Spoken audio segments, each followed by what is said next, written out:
Kate, it's great that you brought in that log of some of the thoughts that you had. Can you explain what happened? Yeah.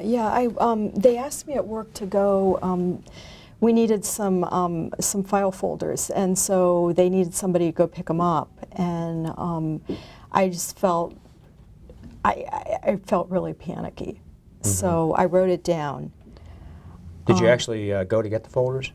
Yeah. You did? Yeah. So is this log of the thoughts that you were having before you went or during, or what is it? Well, sort of before and during. Okay, good. Well, why don't you explain it to me so I can understand what happened? Like before, I was thinking, well, I can't do it.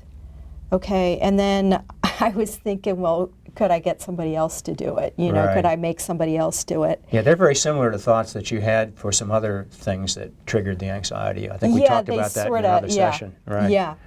So the I can't do it's a familiar theme then, isn't it? Yeah, yeah, very much so. And so then I when I got in the car and I was driving there, I started feeling like I was going to pass out, and I started feeling really anxious. And I kept thinking, you know, like somebody's going to slam into my car. You know, like I'm going to be going through an intersection and somebody's just going to broadside me.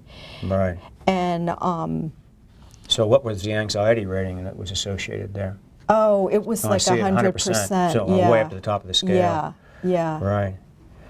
So let's take a look at some of those thoughts if it's okay today. Okay. Can we do that? Okay. We really haven't gone into detail on the thoughts before and tried to take a look at them to check them out, and that's what I'd like to do now. Okay. So let's see, which one of those would you like to start working with? You have, I'll pass out, yeah. someone will slam into me. Yeah, I think these two. The one someone will slam into me and the I'll pass out? Yeah, the I'll pass out one seems to have been particularly difficult for you, from what I gather. Well, I don't want to drive if I'm afraid I'm going to pass out. Is that a recurrent thought that you have? Pretty much. Right. Now let's just take a look at that and check out to see, you know, whether it would come true or not, or how accurate it is. So let's see. You've driven probably lots of times in your life already, haven't you? Even though you've been anxious sometimes. Yeah. So how old are you now? You're early 50s. Yeah. 52, I think it was. And you started driving at about what age? Like 16, 17. Okay. And so you've been driving for, what, 36 years? Yeah. Right. Right. And as you were having this thought, what was it, earlier this week? What day was it? Yeah, it was Wednesday. Wednesday. What do you think the likelihood, at that time you were having that thought, the likelihood was in your mind that you actually would pass out? Oh, I'd say the likelihood, I'd Right. say about 90%. Oh, 90% sure that you were going to have you were going to pass out. Well, that I could, yeah. That you could pass out. And then going back to this numbers of years you've been driving, 36 years, and you know there are a lot of days in the year, and we think of roughly how many times would you have driven daily over those years? Well, just to give us an average. Probably one or two every day. At least one or two. Yeah. I suspect maybe there would have been days you'd driven more. So we Yeah, added all that sometimes. up, I wonder about how many times that you've actually driven a car since you've been 16. Well, it's got to be in the thousands. Yeah, what?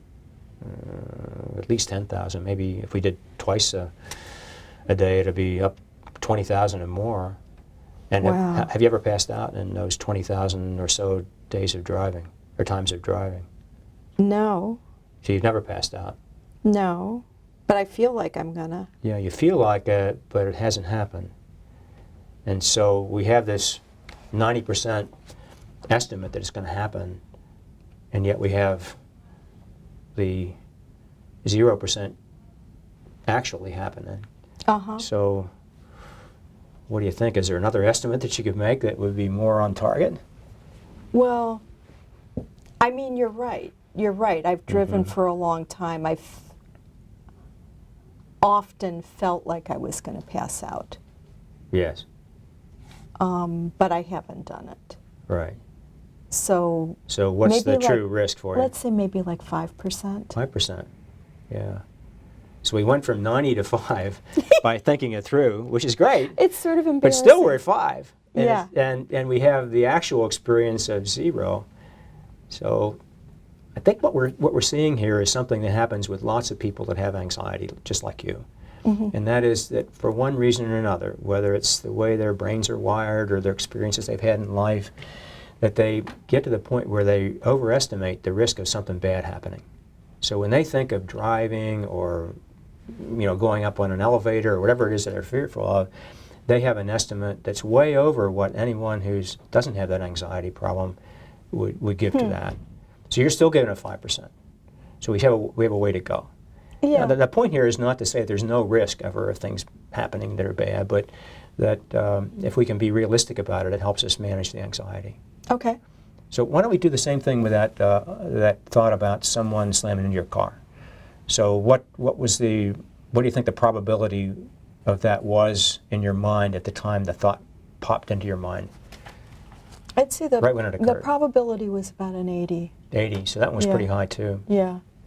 And again, we look at all these days of driving and 10 or 20,000 or more times you've driven.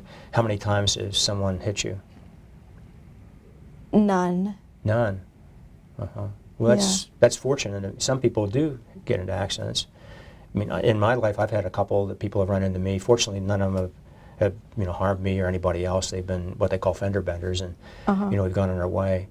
And again, as I pointed out, we don't want to try to eliminate the idea that there's risk or sweep it under the carpet or anything. We need to be honest about it. But it looks like for both you and for me, the risk is way lower than, what did you say, 80% or something like that? Yeah. Yeah. Right. So as you look at these two estimates of risk, could you mark a different level on that for now? Yeah. What do you think? Yeah, I'll put the 5% down. You're going to put the 5% for passing out. Yeah. So you're still stuck on that level. Well, it might be lower, Right. but That still seems the way it 5% is. All still right, well, that's what we seems have to low. deal with the way you see things. And how about for someone running into you?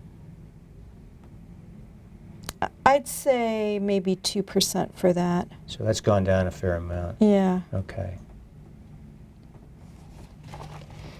Now, I have a hunch that having experienced panic attacks influences the way you see things like fear of passing out.